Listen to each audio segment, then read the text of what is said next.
Hey guys, welcome back to Starcastic Remarks alongside James and Chris. My name is Ryan. We are the official Dallas Stars podcast of THPN. Go and use that promo code THPN the next time you go and use DraftKings Sportsbook. Thank you to DraftKings Sportsbook. Hey guys, how are y'all doing tonight? It feels like we haven't done one of these in a very long time, just with the holidays and with Chris, your wedding. We kind of got a little busy, especially you got a little busy with all the planning that's required for a wedding like that.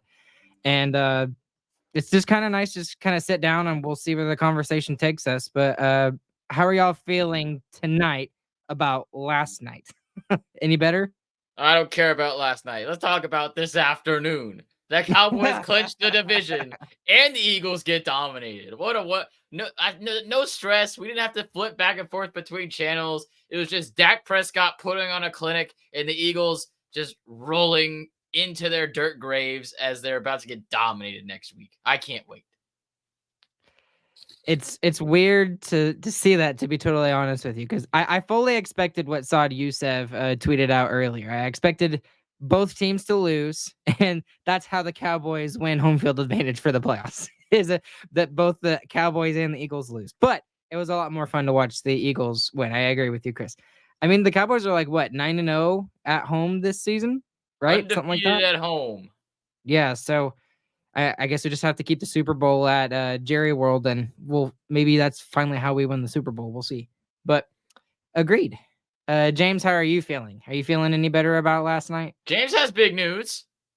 He does. Yeah. I technically had it yesterday too, but I did pass my Security Plus exam. Boom. So officially Anyone certified. need a cybersecurityist, hit up Starcastic Remarks. A cybersecurity. Yeah, try hacking our website. You can't. Please don't try. Please don't try. Don't try. That's not permission. That was not permission. Well, be careful there, Chris. Be very, very careful. Anyways, I'm feeling a little better about last night. I guess time heals all wounds in some cases, but we're just gonna see where the conversation goes with it tonight. Obviously, we normally, what I'm really good about is having some sort of an outline and just going from there. I have a couple of things, but I didn't send anything formal to either Chris or James, so we're literally just gonna just talk circles around what's been going on and what we've seen from the Stars, some of the latest NHL news. But first off, what I want to get into is obviously the biggest news from this past week, and we talked about it a little bit in the episode yesterday. But Miro Heiskanen, he is going to be out for they've called it week to week. So we're assuming the rest of January, maybe around 3 weeks, and that's a lot of games to be without your best player on the ice. So let's just kind of dive into all the aspects of this injury, because first off, the thing we need to talk about is the amount of minutes that he has been playing. So Miro Heiskanen I think he's fifth in time on ice among all NHL skaters, not just the Stars, not just the Central Division, not just the Western Conference, all of the NHL. He's fifth on time on ice. So he plays a bunch. So it was really interesting to me from the game last night to see who was going to get a majority of those minutes. And I was wrong about that. And Thomas Harley got a majority of those minutes. So what do you think the Stars are going to have to do in addition to what we saw from the game last night? How do y'all feel about time on ice? Who should get more minutes? I feel like from last night, you should expect pretty much what we got, except for the fact that probably Hawk and Paul will get more minutes. You'll probably see like 3 people hit 20 minutes a night. You're probably going to see Harley, Lindell, Hawk and Paul, and maybe even Suter might hit 20 minutes or very close to 20 minutes a night. I mean, it should be all right there. And hopefully that next week we don't have to play Lundqvist and Hanley as much. But, I mean, you're going to have to see them take at least like 15, 16 minutes, which is more than normal for them too. But I really think that spreading it evenly is our best bet. Okay, so Chris disagrees. He's working on something for a second. Not sure what's going on with him. But anyways, the deal with that thought process, James, is this. I really think what's going to be done is that it's just going to be Harley who takes over the number 1 role, and he's not going to play as much as Miro does. But I mean, we saw last night exactly what's kind of going on is the fact that he's going to play 24, 25 minutes a night. I think that's honestly what is going to happen with that. And pretty much everyone else is going to fall in line. And what I do think is going to happen, though, is that's going to kind of there's going to be a couple of people who have a little bit more minutes than normal. But I think for that, it's just Harley's number 1. I think that's what we'll probably see. And I think I would argue that's what we saw last night a little bit. Yep. Sorry, guys. Previous location got compromised. I don't even know what happened. But anyway, I kind of agree with you more, Ryan. I think we've already saw from last game, Harley is just head and shoulders above even the other players, even in only his second season. Not he hadn't even played a full season. He's already better than the other 5 guys we have out there. And I'm honestly more excited about the opportunity that this gives Harley than trying to see the minutes get spread out. I mean, we could really see Harley like take that next step into being like solidified as our number 2 defenseman. I mean, in our eyes, he probably already is, but this could show coaching staff, hey, this guy is number 2 and should play with Miro and should play almost as much as Miro. And that might be what we're looking at. And it's especially due to the fact that we have nobody that can get the puck out of the zone. We have Harley who can get the puck out of the zone and Lundqvist sometimes, but Lundqvist also makes terrible defensive plays on his own end. So it's the forechecks are going to be tough against the teams we play here in the near future. Yeah, and they should be. And that was one of the things that actually I didn't notice from last night's game. You go and you look at Nils Lundqvist's time on ice. He almost had 19 minutes of time on ice. That's pretty good. That's not just Very good. good That's a ton for him. That's 4 more minutes a game than his average. Yep. So that is a ton of minutes.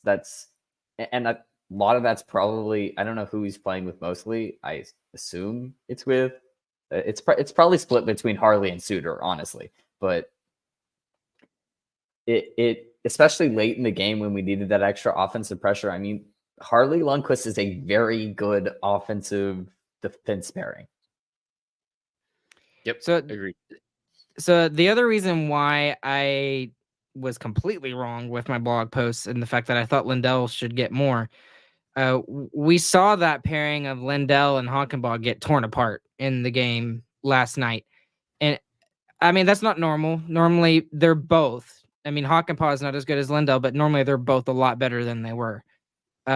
However, the other thing that I was thinking about when it comes to time on ice, and specifically time on ice, because we're talking about this, is we like to play both Hockenbaugh and Lindell like almost exclusively on the penalty kill, right? They play like if it's a 2-minute penalty kill, they play the entire 2 minutes. That's just what we've seen. We didn't see that at the beginning of the year, but we've seen it kind of progress that way throughout the season.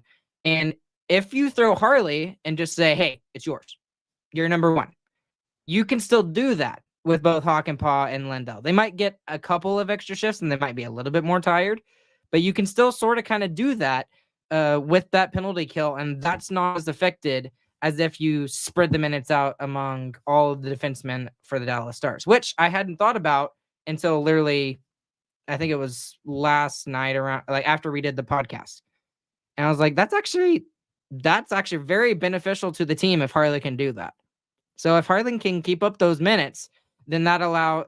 I mean, and it's not like Lindell and Hockenpah are bad on the penalty kill. They're very good and shown they can be an elite defensive pairing on the penalty kill. So yeah. I think that's a great reason to give Harley minutes, yes, for all the things Chris mentioned, but also to keep Lindell and Hockenpah on the penalty kill. Yeah, you got to give them more credit than that. They are probably the best penalty killing pair in the NHL. The problem is they can't pass the puck. Every time you see them move the puck, they don't pass it. So on the penalty kill, they don't got to pass. They're playing without the puck the whole time, and they're great when they're not touching the puck. So you got to give them more credit there. They were great. But yeah, last game overall, they sucked. Yeah, and a lot of that is because you look at our pairings without Miro Heiskanen, and that's our first pairing. I mean, regardless of what you think, that's our 2 best defensemen put together. Besides like Harley with anyone else. But the problem is you put Harley with like Suter or Lundqvist. Like those are the two people he can play with. And it looks rough at times because of the opposite demon that he's playing with. But like you look at Lindell and Hakanpää, most of the time they are very, very solid. Just when the other team is focusing on them and they're having their best forecheckers in on them every shift, every single time, it is obvious how bad they are at getting out of their own zone. Yep. Okay, well then this is the other thing that they talked about that I've even seen on Twitter from really, really smart hockey people that are smarter than me, and also from Razor and also from Pete DeBoer, is the fact that the forwards are just going to have to help out more. It's just going to happen, and they haven't been doing very good lately either. But now they really need to jump up on that fact, and the center's just going to have to come help. I mean, if you see Essa and Hakanpää out there, and you're the center, you're Rope Hintz, you're Wyatt Johnston, Jamie Benn, whoever happens to be playing center at that particular point, you got to go down and you have to help. It's just what you have to do in order to keep the puck moving and get it out of your zone. And I think that might be part of why we didn't really change our play style whenever Otter got hurt. We're like, okay, we'll play the same, and we'll get a few saves from Wedge. We'll get less than Otter gave us, but we'll just have to score more. And we were scoring a lot more. We were playing better. But when we don't have our goalie that bails us out a lot, and we don't have our starting defenseman, now you got to kind of think about pulling back on the offense maybe a little bit and getting back a little bit harder, maybe staying in the zone a little bit longer than you otherwise would to make sure it gets out. So I agree with you there, at least until Otter comes back. Maybe you have to wait all the way until Miro comes back, because that's just how important he is. Okay, so all right, so that I'm glad you brought that up, Chris, because I mentioned that last night, and I completely forgot I had done that. We do need to talk about the play style a little bit, and then there's one more thing I want to get in with Harley, and then we'll move on to something different. But the play style, do we really need to just go full on defense? Because at first I was kind of thinking that, even after the game against Nashville last night, but it's not like the defense was bad. It wasn't all that bad. It was just Wedgwood didn't make a couple of saves, and there was a giant mistake by Yanni Hakanpää, and Essa didn't have the greatest game either. So I know we were missing our best defenseman, but I thought it was going to be a lot worse than it was. And like you said, Nils played 19 minutes and seemed okay. It wasn't, again, it wasn't as good as if Miro was out there, but I didn't think it was like horrendous. I think the last 3 games are unfortunately just isolated incidents, because I feel like Wedgie didn't really give us a chance in the last 3. It is my problem. Because like you said, last game, we played great. We played really well. All advanced analytics, you got to take this with a grain of salt, but they all showed that we dominated. Even the non-advanced analytics, you just show shots. We dominated in the shots category. We dominated face-off. We got the power play goal, and it didn't matter because our goalie didn't give us a chance to win the game. So, yeah, I forgot where I was going with that. Where was I going with that? Y'all aren't helping me. Nope. You're on island. I'm trying to read your brain, Chris, but I don't remember what you were thinking. Anyway, I'm saying that doesn't mean we have to go all the way defense, because we played decent defensively and still scored goals last game and should have scored more, is my point. So you just have to get not bad goaltending. But that's what we've got in the last 3 games. That's why it's been so rough, is we've had bad goaltending for 3 games in a row. You're not going to win with bad goaltending. It doesn't matter how good you play defensively. It doesn't matter how good you play offensively. You're not going to win. That's fair. That's very fair. And there's lots of teams in the league that have already figured that out this season. Yeah. Edmonton Oilers have the 2 best players in the league. Edmonton and not even that. Toronto's had problems with it. Carolina has had problems with it. New Jersey has had problems with it. Those were all playoff teams last year that are all struggling this year. And Toronto's a good example of, as soon as they get a goalie, bam, they're one of the best teams in the league immediately. Well, and all those teams are also dealing with a lot of injuries too, especially New Jersey. I don't know if you saw their. Oh my gosh, I thought we were having it rough with losing our number 1 goalie and our defenseman. And yeah, they haven't lost their number 1 goalie, number 1 defenseman, but they don't have Dougie Hamilton. They don't have Jack Hughes. Like, Heischer's out. Not Pavel Zaka. It's the guy, Palat. Sorry. Andre Palat is also out. I mean, that's like 3 guys out of a list of like 10 that they're missing right now. So, but I do want to pull this up. Ardell made a really good point. We cannot do that, Ryan. We don't have the personnel in the forward group. You probably could have said that if I probably could have said that when we had the Bones era lines where like the Foxa line was the FCC line when then that was our third line or whatever. But that's a very good point. The personnel up front is meant to score goals. All 4 lines. All 4 lines, honestly. Even the Foxa line has done pretty well for a 4th line getting goals going with Smith and with Delandra, and it maybe I just think we're going to have to lean back a little bit and be able to help out our defense and our goalie a little bit. Yeah. And basically my overall point was there's a middle ground there. We should pull back a little bit more. We should stay at home a little bit more and make sure the puck gets out. But like you said there, Ryan, we're built as an offensive team. We're built to score goals. We still got to score goals. We can do more defensively. We still got to score. Also, I mean, we haven't talked about this yet, but we go back to we just played all those games at home too. And last year and the start of this year, we were not as good at home as we are on the road. You know, maybe we go on the road and suddenly the defense is able to be even better than they normally are. I don't know. Who knows? Well, and typically when you go on the road, you play a little bit more rugged style, right? You want to take the energy out of the game because you don't have home ice advantage. So maybe we see that a little bit on the road. I doubt it. I really doubt it too. But maybe we see a little bit more structured hockey where there's a little, not a ton, but a little bit more focus on defense. Because the 2 things that are popping into my head is the fact that we have a very young defense, like 2 guys that we're really relying upon, and Harley, who has shown he can be a number 1 defenseman in the AHL. He's finally getting the opportunity here in a really big situation at a really important time. And then we're also relying on Nils Lundqvist, who played almost 20 minutes and has been scratched more than not in the past month and a half. So I think you need to get those guys a little bit of help. And then the other thing is with Wedgwood, he normally makes the first save. Normally, right? It's those rebounds that seem to be killing us lately, and his rebound control is not always the greatest. And we've seen that in the last couple of weeks, and something that's been more noticeable because we've seen him more often. So if we can just rely on Wedgwood to make that first save and say, hey, you get the first save, we'll take care of the rebound. And then as Ardell says over here, use the high flip. Use it. Then maybe that can be a recipe for success for the Dallas Stars on defense with the absence of their number 1 guys on the back end. So just a thought. And for those of you that don't know what the high flip is, that's literally basically you're flipping the puck in high in the air as high as you can without any like opposing member of the team being able to reach it to keep it in the zone. So I agree that there's a lot of things to look at there. One more thing with Harley. On the flip side of special teams, we saw this last night too. They appeared to try and go with a 5 forward unit as the top unit on the power play. And it wasn't bad, but it wasn't good enough. And especially when we needed a goal, we were down 2-1 or 2-0 at that point. You throw Harley out there and it takes 5 seconds for them to score. So I think that's something that we will see continue for the Dallas Stars for Thomas Harley as well. So, yeah.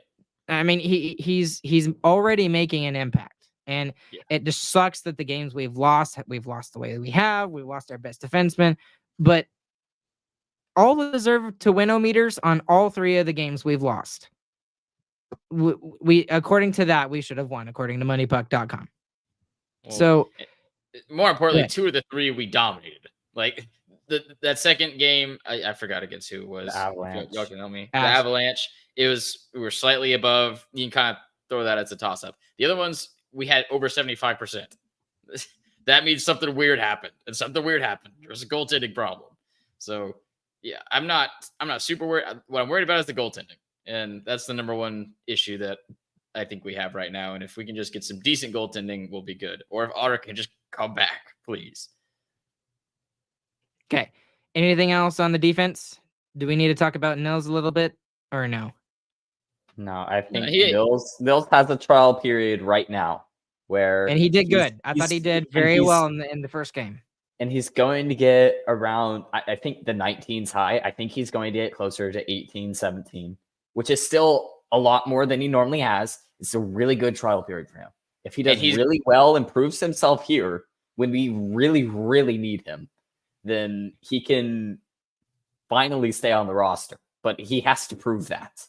And the other thing is, hopefully, he can play a little bit looser. He's going to be in the lineup. There's no question that he's going to That's be in the true. lineup every single game.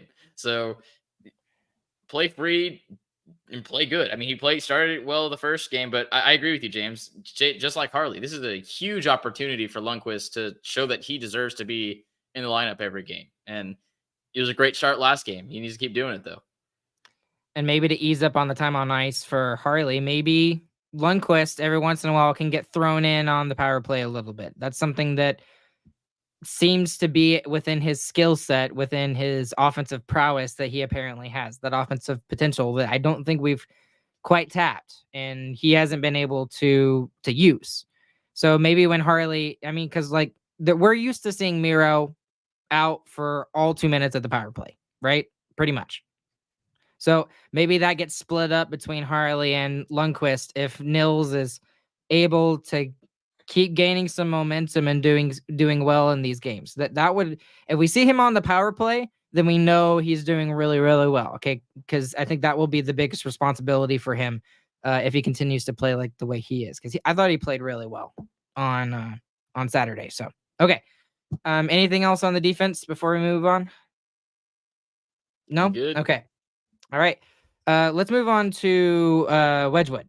So for Wedgwood, it's fair to criticize him because you kind of have to. I mean he's the number one goalie right now, but at the same time it's hard to criticize him because he is our only option right now because Matt Murray has not seen the net, and if we would have seen Matt Murray in net, it would have been against the Chicago Blackhawks, and Wedgwood played both of those games. So it's literally him, and he's played 11, 12 games in a row. I've lost count now. It's like 2.5 weeks in a row without Ottner in the net. So is that the right outlook looking at Scott Wedgwood and being like, I'm going to criticize you, but I'm going to give you a pass because you're playing so much? Or is it like, no, you're getting paid to be an NHL goalie. We need you to make saves because right now you're costing us games. Well, Which way are you kind of looking at right now? Well, right now what you're seeing is why Wedgwood is a backup goalie and not a starting goalie in the NHL. I mean, he had a couple of huge games in that stretch early on when we were missing Otter, and now he's showing that he has every potential to lose us games too. Because 2 of the last 3 for sure he lost the game for us. 2 of the last 3, there's no doubt. Maybe the Avalanche game, you could argue it.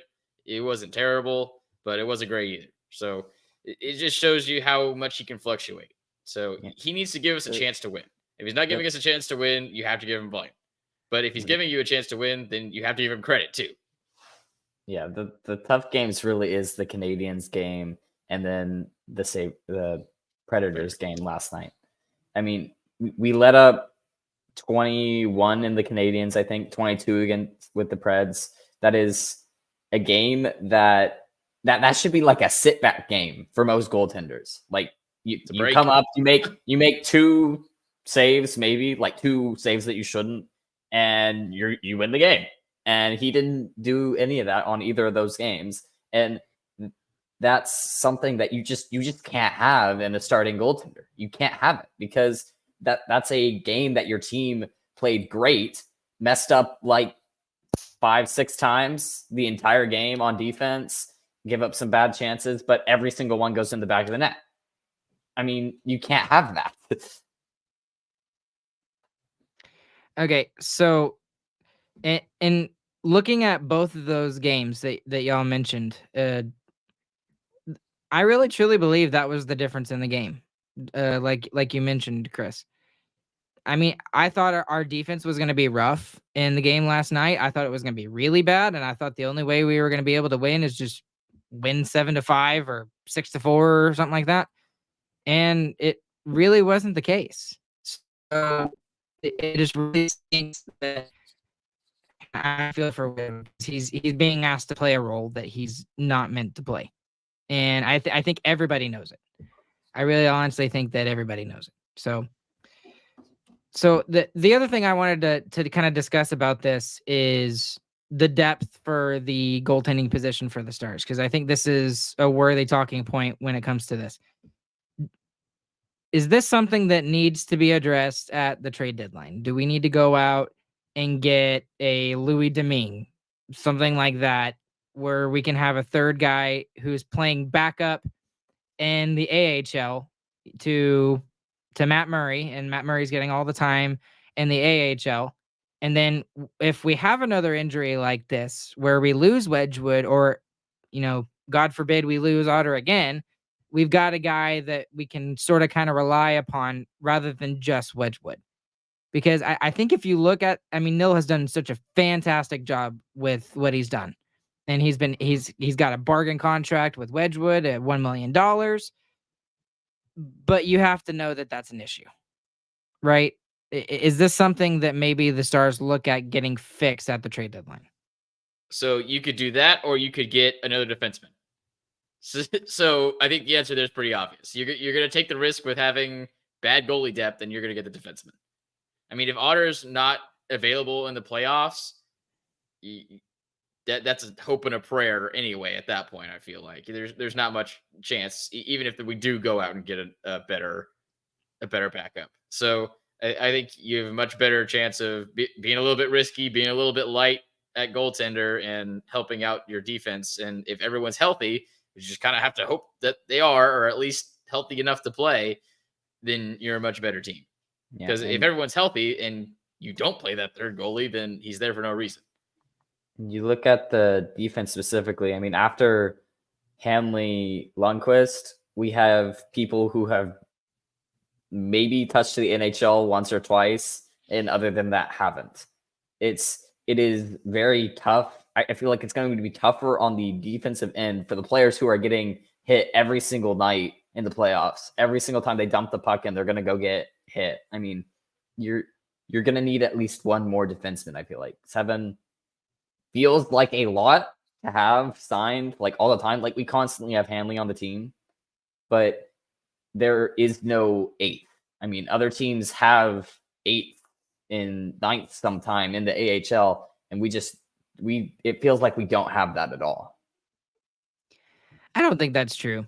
We've got some guys down in the AHL that, yes, are completely fringe NHL players, but Gavin Bayreuther, he's proven that he can be an NHL defenseman when called upon. He has. He played for Columbus for several years, and he would be fine in the bottom pairing role. Same thing with Derek Pouliot down in the AHL, and I even think you could add Petrovic in there too. Petrovic's a big guy, and they're all 3 of those guys are vets on the older side.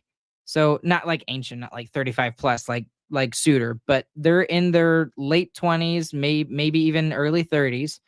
And I think that's fine. But again, it's the depth on the goaltending front that I'm worried about. But and the other thing you have to look at, that, and I tend to agree with you, that I don't think they're gonna do anything, is if there's no cap space. There's not. So if you go and you're like, we have to have a third goalie, we have to be able to call this guy up when we need, someone's gonna have to go out. Someone, whether that, and more than likely it's probably Foxa, but Foxa doesn't have a lot of value on the trade market. Okay. People would probably, at this point, people would be looking at Mason Marchment, which, back in October, we might have agreed to trade him because he wasn't playing right now. But now he's on the best line on our team. So he's not on the obviously table. it's not on the table. It's not an option. So we just have to hope that our goaltenders stay healthy once Ottinger comes back. Yeah. So, and I think that's what you got to do in the salary cap era. You got to play like your team is going to be at its best, and that's how you got to build your team. You got to pretend like it's going to be at its best, and if not, you back it up a little bit. I mean, we saw Nil make. I think we had that one extra defenseman signing that he made Do you remember who that was, Ryan? This offseason? I can't remember. We added some. Bayreuther. It was Bayreuther, Gavin Bayreuther. Bayreuther. Yeah, it was Bayreuther. Okay. Yes. Yes. So you have a little bit of extra backup, and it's honestly like it's enough to where it would be serviceable. Mhm. But at goaltender, there's not much of a chance to do that. I feel like really. So you just got to pretend like Otter's going to be back, and if he's not going to be back, you're probably not going to make it far in the playoffs anyway. So I don't think it's worth worrying about. James, any other thoughts? The only other thing that I was thinking is like, because we have it's weird because we have that depth in forward. Like we have It's ridiculous. people even in the AHL who we can call up and could be on our second and third line, and we just it feels like we have no one on the defensive end. Like we're talking about maybe possibly you're calling up what essentially is a seventh man on any other team into your lineup from the AHL. And a lot of the times when you're talking about people down there, you're hoping that those guys can actually break in and do some damage or at least be a staple on the team. And right now on defense, there's no one besides like Bischel who is in Europe right now. Yeah, no young guys that will actually turn into everyday NHLers. Agreed. Besides maybe Kairu, but he's got a ways. He's let's jump real quick to the AHL. Just really quick. It won't take long because there's not much there to talk about. But I've heard a lot of good things about Kairu, especially as of late. He's moved up to the top pairing with speaking of which, Derek Pouliot, and they've been playing really well together. Also, for those that have not been paying attention to the AHL, you really gotta follow David Castillo on X. I mean, he talks about Logan Stankoven and Maverick Bork like almost on a weekly basis, maybe even a daily basis. Because they do Those something two- crazy on a weekly basis. They're like lighting up the AHL like it's Christmas. It's ridiculous how well these two guys are playing, and it's not like I mean they're both really good players in and of themselves. But you remember last year we expected a little bit more from Maverick Bork in his first professional season, and it wasn't until about halfway through where he started sort of kind of getting on a roll there. And then this year, the chemistry between those two guys just I mean, incredible. So it gets me really excited to think about in like maybe 2 or 3 or 4 years time having a number one line of like Wyatt Johnston, Logan Stankoven, and Maverick Bork. If those three guys work well together, that would be really fantastic and really cool to see.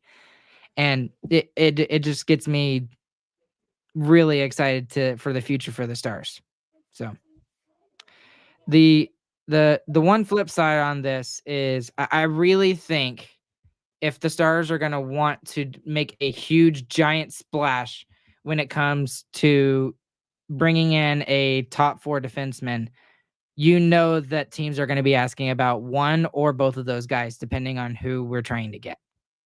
If we go and ask for like a Darlene or something like that, which I know no team would be stupid enough to trade a Darlene like caliber player, but you have to know that one of those guys is probably being asked about by any team that we ask. So we go to Columbus and we ask about any of their defensemen on there or Calgary or whoever else is not in the playoffs. Logan or Maverick is going to be talked about in those trade discussions and trying to get a defenseman. Yes, no? They will, and they need to be off the table 100%. Yeah, pretty much just where I'm at. The only other thing that you can be like is like, oh, we have a Tay Blumel as well. You want that instead? They're not going to go for Blumel. I mean, he's been decent this year. He has 28 points. I mean, it's solid, but it's not the star players that Bork and Stankoven are likely to turn into. Okay. So here's my worry about saying that both of those guys are just not there, right? and maybe this is a bad argument to make, but I'm going to go ahead and make it.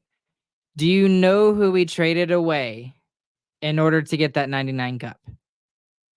Jerome Iginla. Jerome Iginla. Okay.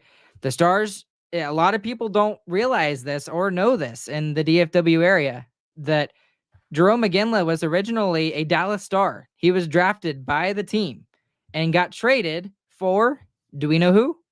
Joe Nieuwendyk. Joe Nieuwendyk, the guy who arguably probably put us over the top. Now, I'm not saying that that's going to be the case this time around, because this team is not as dominant as the team in 98, 99 was. And obviously the trade was, I think it was in 97 is when they actually made the trade. But, Doug Armstrong was willing to trade away Jerome Iginla in order to get Joe Nieuwendyk, and that was what was able to get the Stars a Stanley Cup. Would you be willing to make one of those trades and trade away one of those players if the Stars were basically going to be guaranteed a Stanley Cup? It was guaranteed, absolutely. But it's not guaranteed. It's the problem. Yeah, and part of the issue also is you're not just going to be trading away just one of those players. It's not going to be a 1-for-1 because the salary cap doesn't allow that. You're trading someone out, and you're going to have to pay for the person you trade out because the other team probably doesn't want that dude. And that's what Ardell was saying over here. In a good point over here. There's no he says there's no comparing. Yes, that's true in that aspect. But what I'm saying is, you got to be willing to make a trade like that if that puts you over the top. Is what I'm saying. The other problem is that wouldn't put us over the top. It would make us a better team, yeah, but it wouldn't be like, okay, you're far and away the best team, which is what the 99 team was. I mean, the fact that team didn't win 3 or 4 cups is kind of crazy. I mean, they got close. They went to the Stanley Cup final 3 years in a row, and they won one. It was just 2 years. It was just 2 years. Okay. Yeah, they made it. They made it back in 2000 and lost to New Jersey in 2000 to Jason Arnott. I will never forget that. Oh. They were like one of 4 amazing teams. And that's just not where the Stars are at right now. And it's not where the NHL is at. There's not this upper echelon of team now anymore. It's a lot, especially this year, so much more parity. A lot of teams are a lot closer. So making a trade like that really cripples you in the future and marginally helps you now. It didn't help as much as I feel like that kind of trade would. So I just think I kind of agree with Ardell more there. It's just hockey's different now. It's not really going to work that way. All right. I want to get into a article from The Athletic, and this was the Stars fan survey results. Did you all get a chance to? I did not read this. No. Good. This will be Reaction interesting. time. Yeah, this will be very interesting then. Okay. All right. So we'll just ask a couple of questions. We don't have time for all of these because there's like 10, I think, but I'll just pick a couple that seem interesting. Okay. How have the Stars measured up to your expectations this season? There's 3 responses: met expectations, below expectations, and exceeded expectations. Where do you think the Stars are at? What would you as a whole? Yeah, how have the Stars as a whole so far measured up to your expectations this season? I would say wait, when was this survey given? When did these people take the survey? Like this article was written on January 3rd. Okay. So it literally it was only released 4 days ago. So probably Met. I would say Met. Mets, okay. James, what do you think? Going into the year, we thought we were going to be blowing this division out of the water. Now, I didn't. That's kind of like more the people who follow the team more. So that's not like overall fan base probably thought that, but right now, just because of 3 losses, I guess I'm pretty skewed, but I'd say it's like slightly below what I was expecting. So the general feeling of the Stars fan base is that they have met expectations, and very high. 77.9% have said they've at least met expectations. And I think that's fair. But there's a lot of things that could go into this, kind of discussing how they've measured up to expectations. Now, James, we talked about. I didn't think we were going to be running away with the division, but I thought it was going to be us in Colorado. And then Winnipeg said, "Oh, hey guys, we're here." So, and all of a sudden they're like 10-0-2 in their last 12 games. So there's a little bit of recency bias there, but nobody saw Winnipeg doing what they're doing right now. And they're the best team in the NHL right now, according to the standings. They really are. So you can't, I wouldn't really use that argument in that case, but I could see how you could say slightly below expectations. So yeah, I think Met is just because I figure most of us thought they would be at least battling for the division lead, and they are still. They're still right there. Points wise, I think if you asked how many points do you think this Stars would have, I bet people would say it was higher. But that's just because the parity of the league has been so much greater this year. Everyone's losing and winning to everybody else. Points are just lower overall. And that's very true. The parity in this league is ridiculous compared to the way that it used to be. And the salary cap is mostly to be the blame for that. But it does make every night interesting because, I mean, even though San Jose is obviously one of the worst teams, at one point they were 8-6. They had a winning record in 14 games. So you never know. Okay, next question. I think this was an easy question for me to kind of discuss. Who has been the best forward so far this season? Who has been the best forward? Matt Duchene, James? Joe Pavelski. Joe Pavelski. It's funny. Y'all are both right because Matt Duchene is number 1 and Pavelski is number 2. Duchene has quite a bit. 82.3% say he's been the best forward on the team this year. And that's also, I think, partially due to expectation because he was not expected to be even top 5, probably. We wanted him to be solid third-line player. I mean, put a couple goals in, get to 20 goals. That would be an amazing season. And he's blown that out of the water. Right. And if anybody was kind of, I don't want to say like ignored for the All-Star game, it was Matt Duchene. So I think I hope he gets voted in. I really do. I hope he's another person that gets to go. I'm still a little confused on the whole Jay Cottinger thing, but whatever. But I also agree with Joe Pavelski being number 2 because I sing his praises every single week. The guy, I never say anything really bad about him that I can think of. Last game he had a pretty bad turnover. That first goal by the Preds, that was rough. Okay, but there's something bad. But like I didn't say anything about it because I was worried about it. You didn't say anything. Games. Smart. Yeah, exactly. That's what I'm saying. Okay, all right. Anyways, moving on. Probably like maybe I don't know 2 more questions, and then we'll get into who cares segment. Let's see. Okay, here's a good one. How do you grade Jay Cottinger's performance so far? And they gave a response of A, B, C, D, or F. What would you grade Jake Ottinger's performance so far this season? I would say he's had a C-. It's hard to think bad since he's been out for a little while here, but he hasn't been playing up to his Vezina caliber self. He kind of knocked himself out of that conversation pretty much immediately when the season started. And he's had a few big games, but we've not seen the same Otter that we've seen 2 previous years. If you remember, we actually started really, really strong. I mean, the games were not close. We were doing the weird, the other team scores 1 goal. We end up with 4. And then that just kind of disappeared. And over the past, 20 games, we've seen our save percentage be lower than the other teams most of the time. I mean, most nights we are winning in spite of our goaltending.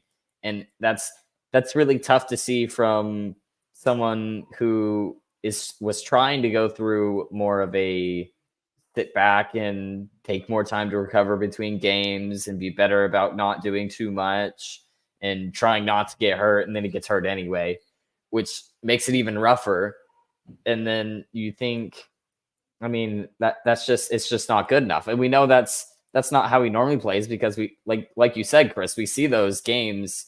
It's like one every four that he just steals the game for us. I mean, it's all him the entire time, and there's no question of why we won the game.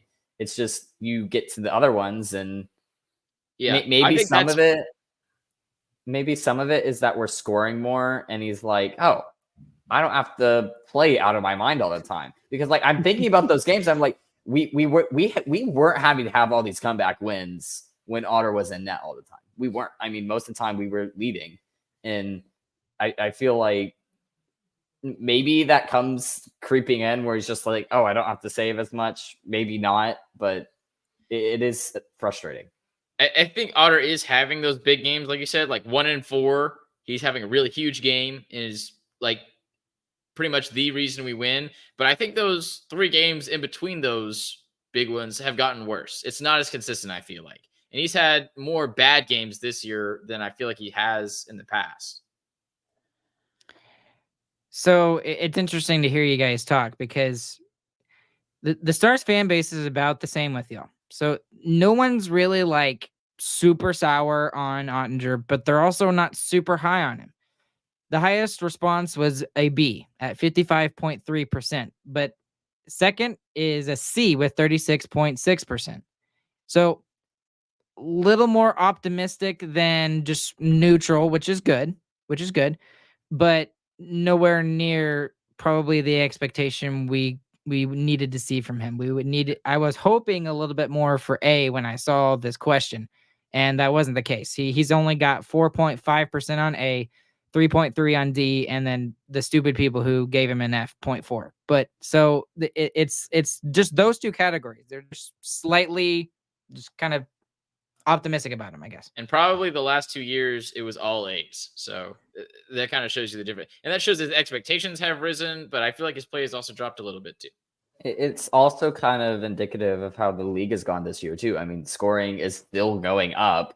You look at the Stars this year, we have well over 3 goals a game. There's a lot of teams with over 3 goals a game this year, which 2 years ago, I mean, you saw maybe one team get that. Yeah.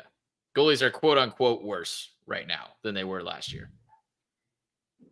They're not worse. It's just there's more scoring. That's all. That's why it's quote unquote Ryan. All the people understood me. I don't know. Okay. Anyways, oh, that's funny. What area would you like to see the Stars upgrade most? Defenseman, forwards, or goaltender? Defense. Guess the percentage. 90% A. 9% defense. 97% defense. Oh my goodness. It's ridiculous. That's funny. Okay, that's not the last question though. Here's the last question. What is your confidence level in the Stars as presently constructed, hoisting the Stanley Cup in June? So you could have given a 1, 2, 3, 4, or 5. 1, 2, 3, 4, or 5. Good or 5 being good. 5 being very confident, and 1 being no confidence whatsoever. So where are y'all at with that question? This is such a baby answer. I'm giving him a solid 3. and in my opinion, that means they could win the Stanley Cup. This team, as it's built right now, can win a Stanley Cup. 100%. They're built for it. But I don't think they're the favorite, and I don't think they're the top 4 favorite. That's kind of what 3 means. I give them a 4 just based off of how well their offense has done this year. I mean, we're second in the league in goals for, and with really not great goaltending, especially over the past couple of months, even in games that it looks like the other teams score like nothing, the other team is still getting 3-4 goals a night. And just if the goals against come down at all, we're going to start rolling over the league. I mean, it really feels that way because we are losing games by 1 goal. That's 3 straight losses by 1 goal. And most of the times when we do lose, we lose by 1 goal. Like we win by 1 goal, we lose by 1 goal. It feels like that all the time this year. And if either goals for go up even more, which honestly is possible because the third line with Ben and Johnson has started to come back online. And the first line has started to come back online as well with Pavelski, Henson, Robo. They've started picking up a little bit more 5-on-5, and the Sagan line hasn't slowed down all season long. I mean, it feels like they are good for 2 goals a night right now. Yep. And then you're not even taking into account the fourth line, which has Sam Steele, a former first-round pick, and Smith, and then you also have Boxa, who's just not going to let anything bad happen, hopefully. But that's hopefully.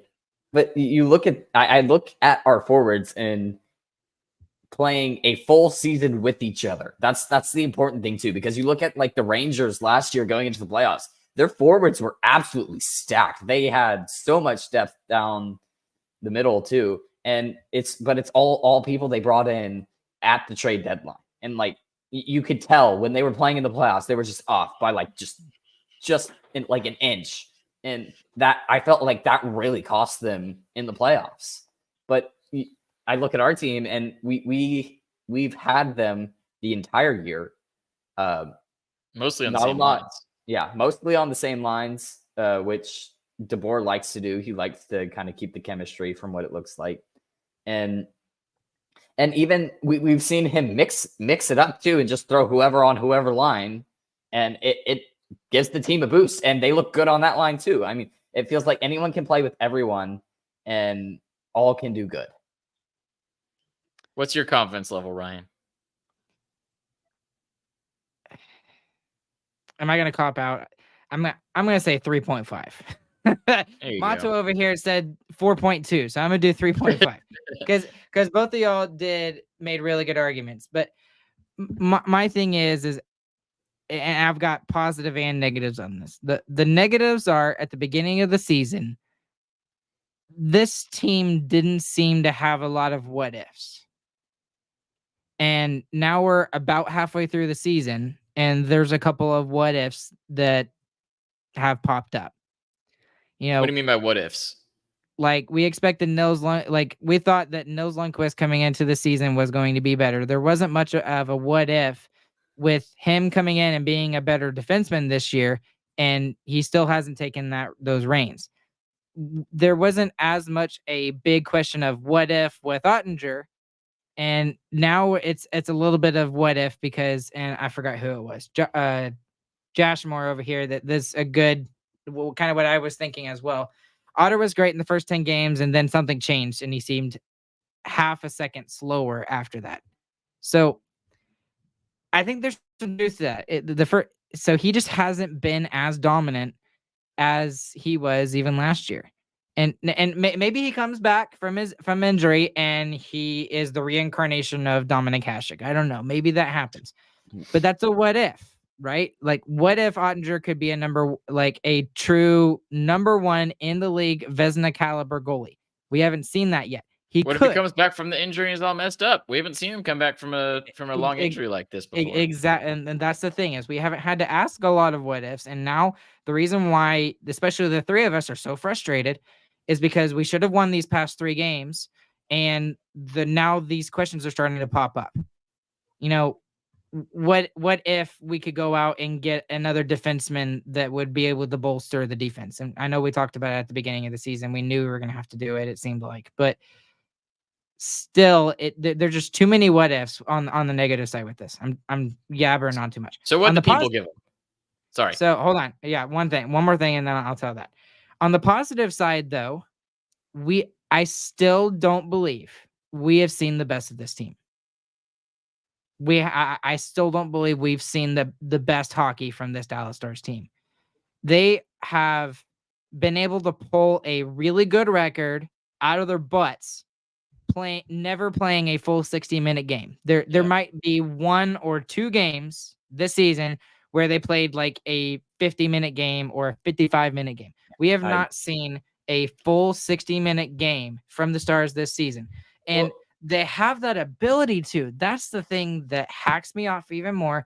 And that's kind of why I don't want to lean either way. It's because there's too many what-if questions over here on the negative side, and yet we still have not seen the best hockey from this team.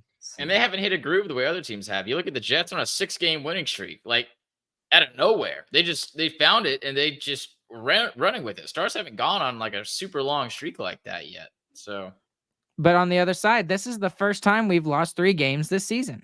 And I even think We haven't lost a lot either. In the Pete DeBoer era, we've never lost 3 games in a row in regulation. So that's another thing you could point to and say, but it's just I wish we could see these guys just play a full 60 minutes. Put it all Like, together. gosh dang. Part of where we're at right now, and kind of what I'm looking at, like y'all are all these what ifs, right? And then, but also all those what ifs can flip the other way too. Exactly. And there's a whole nother half of the season we're about to go into. Yeah. Where the what ifs can completely flip the other way, and we become the most dominant team. But a great example of that is the Texas Rangers. I mean, Texas Rangers had so many questions going into the playoffs. There's tons of questions, and all those just flipped to the green, just out of nowhere. They're all green. All of our starting pitching was great. All of our hitters were hitting. Everything was great, and they just rolled with that the entire way through the playoffs and won the World Series. And that can totally happen too. You're exactly right, James. And that's when you look at and you're like, we used to say this a lot more, but like with the playoffs, you just got to get in. You got to get hot. Like, yes, I want to win the division. Yes, that's great. We've seen this team multiple times get third in the division and push all the way to the conference finals. Multiple times they've done that. And did we get second last year or third? Second. We got second, but we should have been first, and we should have been first all year long. It felt like. I mean, that was our spot all year long, and we lost it. But sorry, I'm sorry. I probably should have waited till you were done. Ardell, can Garcia QB the power play? Sign him. Seriously, can the guy play? Can the guy play hockey? Can he speak Finnish? Right, exactly. He'd be the 6th or 7th member of the Finnish mafia on this team. Like, seriously. But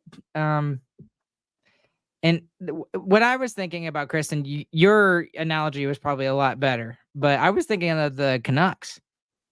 I mean, just like that out of nowhere, like Hughes was just going all out of his mind to begin the season. He's kind of tailed off a little bit, but he's still really good, and he's getting some Norris consideration from a lot of people. Like, all of their forwards are having career years this year, it seems like. And like last year, they didn't even make the playoffs, and they're number 1 in their division right now in the Pacific. Nobody saw that. And just like we talked about with Dallas and Colorado running away with the division, we all saw Vegas running away with the division, which that's not the case. Vancouver is making a case to be the division leader at the end of the season. So the other stuff that's just can flip so well in the Stars' favor is, what if suddenly more penalties are called in Stars games? Like, not just against us, not just for us, not just against us. Our team has the least amount of penalties, like, on both sides, taken and drawn, than any team in the entire league. The refs going off nights when they come to our arena. The Stars are in the building and they just stop calling anything. It's so weird, and that is likely to change. I know law of averages, it has to. Yeah, I know we said it earlier, like a month ago. Like, it's gonna flip back. It's gonna flip, and it still hasn't, but it will eventually start catching up. It might take a while, but it will eventually start catching up. And it doesn't have to pass other people in the league. It just has to get closer. Like, there are 26 teams in the league who have 20 more power plays than we have had this season. All right, we got to cut this off. We're going over. We still got one more segment, the Who Cares segment, everybody's favorite. We are doing top 3 paper products. Anything made out of paper is fair game. So yeah, I'm going first. I'm taking the obvious one, paper towels.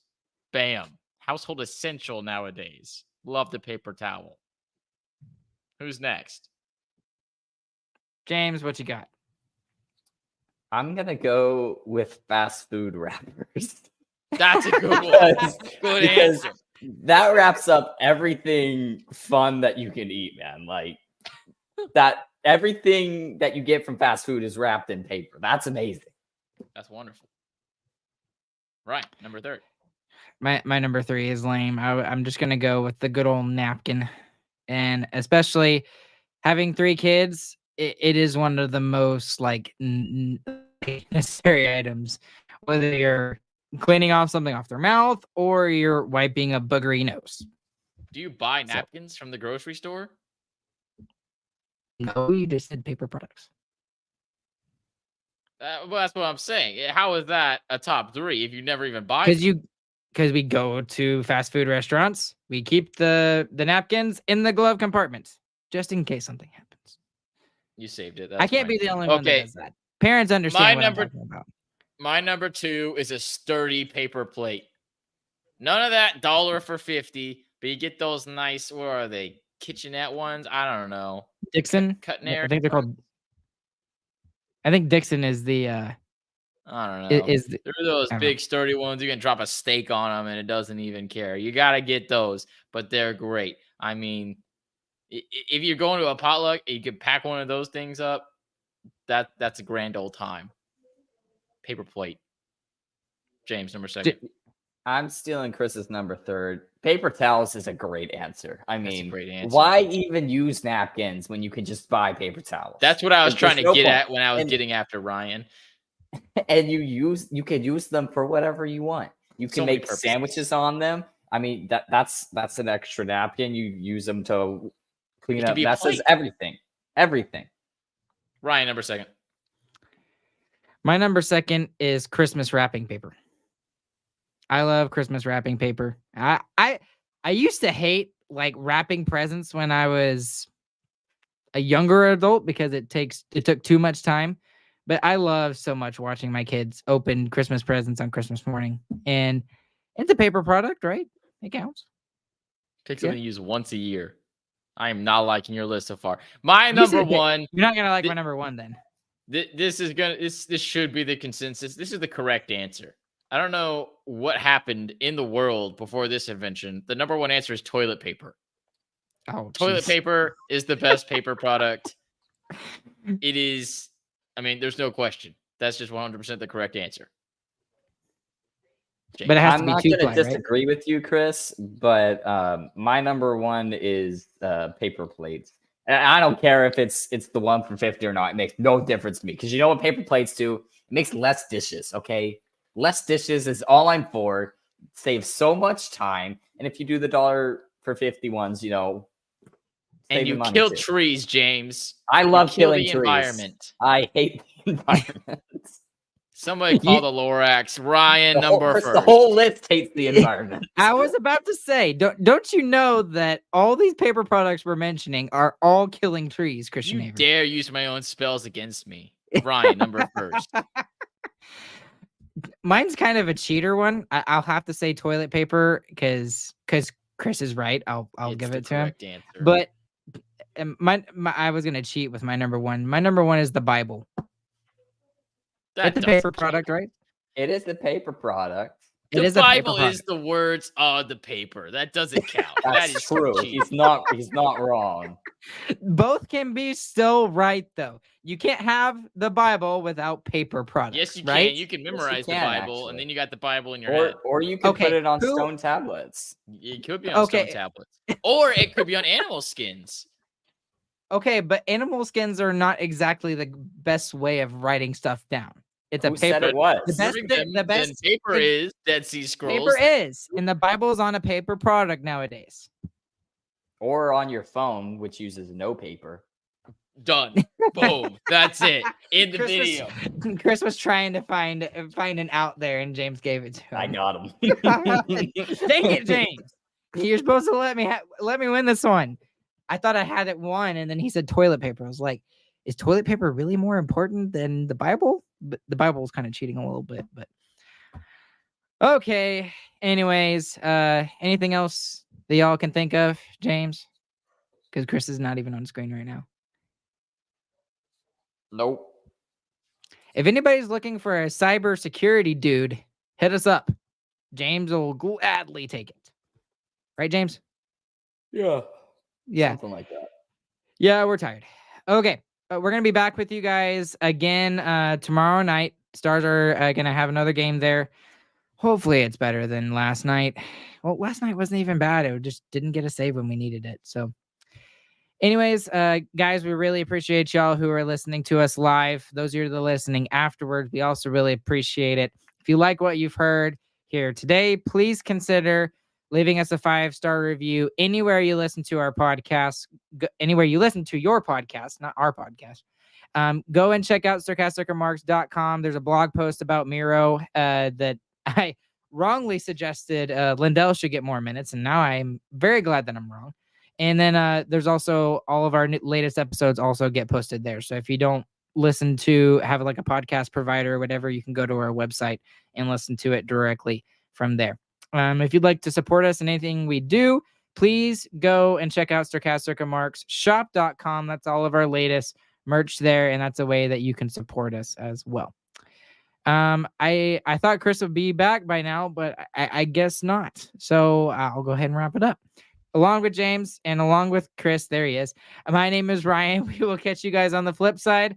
Hope you guys have a good, fantastic morning, afternoon, evening. Whenever you guys are listening, we will be back with you guys again tomorrow night. See you guys later.